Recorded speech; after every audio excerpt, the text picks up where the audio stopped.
మందుబాబులకు big shock, త్వరలో పెరగనున్న ధరలు. ఇప్పటికే సిఫారసు చేసిన కమిటీ జూన్ 2 తర్వాత అమలుకు ఛాన్స్.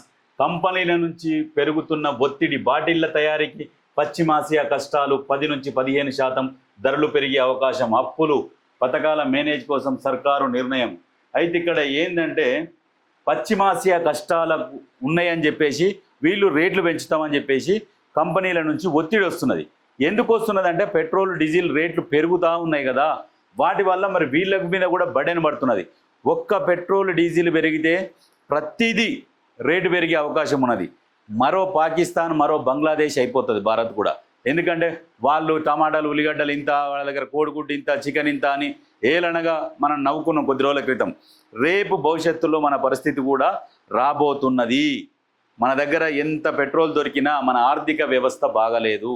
ఎందుకంటే చిన్న భిన్నం చేసి కూస్తున్నారు, ఎక్కడికక్కడ దోసుకుంటున్నారు. వీళ్ళు దోసుకొని ఏం చేస్తారంటే ఫైనల్గా మన ఇండియన్ రూపీని డాలర్ రూపంలో మార్చుకొని విదేశాలలో పెట్టుబడులు పెట్టుకొని కూర్చుంటారు. అంత క్రైసిస్ వస్తే వీళ్ళు ఇక్కడి నుంచి వెళ్ళిపోతారు, విదేశాలలో ఉంటారు, మంచిగా ఎంజాయ్ చేసి వస్తారు.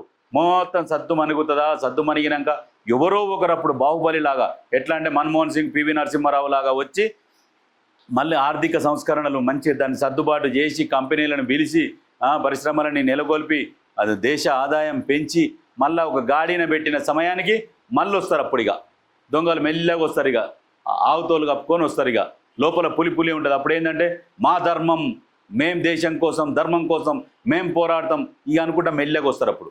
ఇప్పుడు దేశాన్ని మొత్తం అయితే ఆగమాగం చేసి కూస్తున్నారు.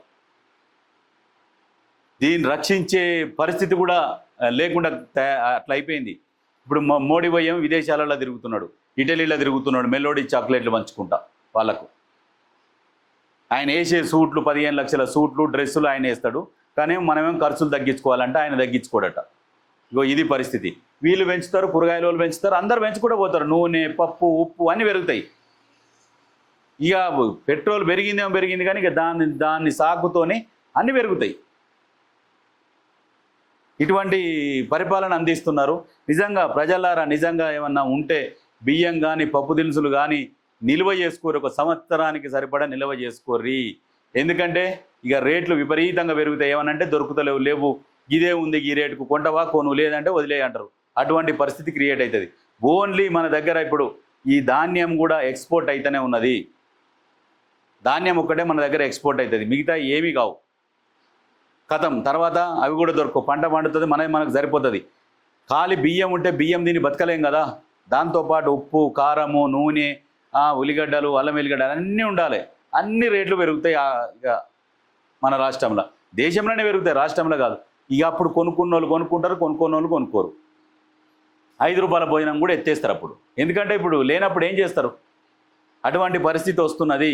అందుకనే ఈ కేంద్రంలో ఇప్పుడు మోడీ సర్కార్ ఏదైతే ఉన్నదో ఇన్ని రోజులు, ఈ 10, 14, 12 సంవత్సరాలు, ఈ 12 సంవత్సరాల వ్యవధిలో దేశ ఆర్థిక వ్యవస్థ బాగుంటే దాన్ని అట్లనే నడుపుకుంటా, ట్యాక్స్లు వేసుకుంటా, పెంచుకుంటా 197 లక్షల కోట్ల రూపాయల అప్పు చేసి ఇక మ్యాక్సిమం గుంజుకొచ్చిరు ఇక్కడ దాకా.